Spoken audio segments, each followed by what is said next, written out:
Assalamualaikum warahmatullahi wabarakatuh. Anak-anakku, bagaimana kabar kalian hari ini? Saya harap kalian sehat dan semangat. Anak-anak, melanjuti pembelajaran berikutnya yaitu tentang kepemimpinan. Ini kemarin sudah kita pelajarin. Ini juga sudah. Ya, tentang kepemimpinan setelah Nabi Muhammad wafat ya. Jadi setelah Nabi Muhammad wafat itu dilanjutkan kepemimpinan oleh para sahabatnya ya, yang sudah sangat terpercaya. Yang pertama mulai dari Abu Bakar ya. Abu Bakar khalifah pertama setelah Nabi Muhammad pada tahun 571 Masehi ya. Jadi beliau yang pertama. Nama lengkapnya adalah Abdullah bin Hufa At-Taimi. Gelar Abu Bakar diberikan oleh Nabi Muhammad ya, karena Abu Bakar adalah yang pertama kali masuk Islam ya. Dan gelar As-Siddiq juga diberikan karena ia selalu membenarkan apa yang dikatakan oleh Nabi Muhammad ya. Dan berbagai peristiwa ya, saat Isra Mi'raj pun itu Abu Bakar As-Siddiq membenarkan perkataan Rasulullah. Abu Bakar ini memimpin pada tahun 632 sampai 634 Masehi ya. Beliau selalu meneladani perilaku Nabi Muhammad ya. Dalam mengambil keputusan beliau selalu mengajak musyawarah.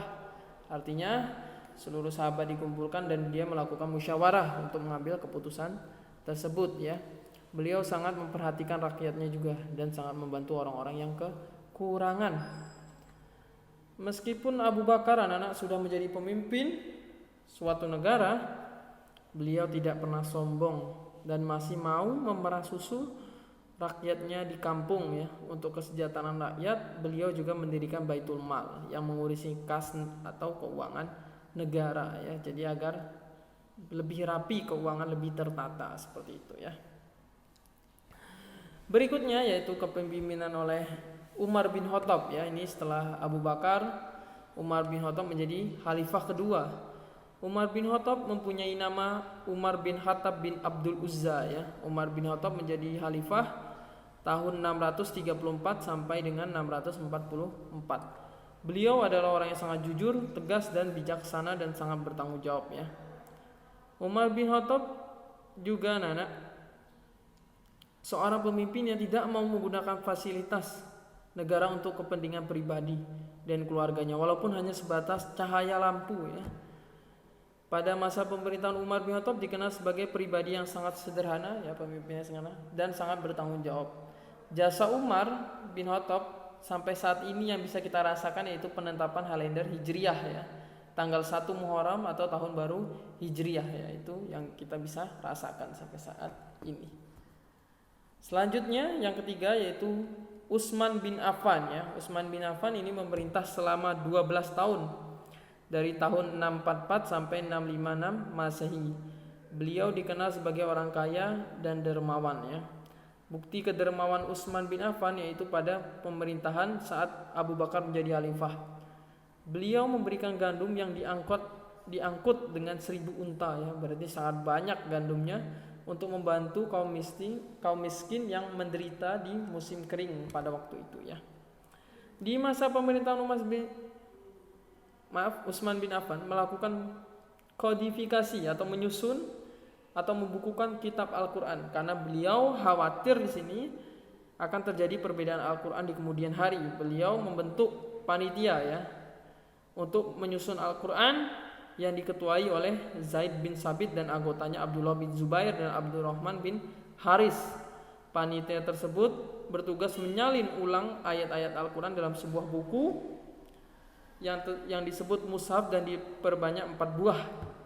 1 buah disimpan di Madinah disebut Mushaf Al-Imam atau Mushaf Utsmani. 4 buah lainnya dikirim ke Mekah, Suriah, Basrah dan Kufah.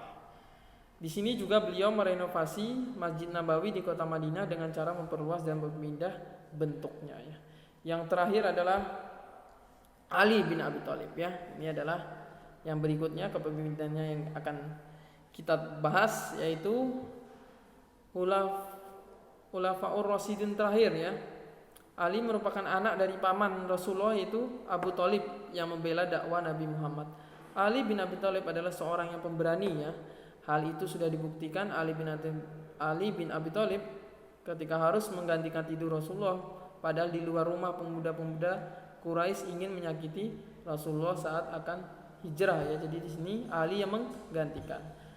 Masa pemerintahan Ali ini kurang lebih 5 tahun. Selain pemberani, Ali juga pemimpin yang peduli terhadap pendidikan. Sebagai contoh, beliau mendirikan madrasah tempat belajar anak-anak. Dan dengan menjalankan roda pemerintahan, Ali juga mengharuskan pegawainya jujur, cakap, dan bertanggung jawab. Beliau juga memajukan 5 bidang bahasa, yaitu di kota Kufah. Yang pertama ilmu tafsir, ilmu hadis, ilmu nahwu, dan ilmu pengetahuan lainnya. Jadi anak-anak, setiap pemimpin di sini kita bisa belajar ya, bahwa yang pertama tadi Abu Bakar adalah sosok pemimpin yang sangat sederhana, yang ingin bahkan untuk memerah susu itu dia turun ya untuk rakyatnya. Yang kedua ada Umar, kita lihat dia adalah sosok yang pemberani, adil, dan sangat bertanggung jawab. Yang ketiga ada Utsman ya, yang pada saat itu sebelum dia menjadi pemimpin aja dia sudah membantu mengirimkan gandum dengan 1000 untanya ya, ini sangat luar biasa. Dan juga melakukan pembukukan Al-Quran, membangun Masjid Nabawi, dan memperluasnya ya. Yang terakhir ada Ali bin Abi Thalib yang membangun madrasah-madrasah ilmu pengetahuan, ilmu tafsir, ilmu hadis, ilmu nahwu, dan ilmu pengetahuan lainnya. Ini dari 4 pemimpin yang bisa kita tiru ya. Dan Rasulullah menjadi 5 pemimpinnya.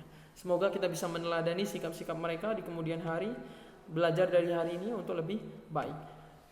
Ustaz akhiri pembelajaran ini. Wassalamualaikum warahmatullahi wabarakatuh.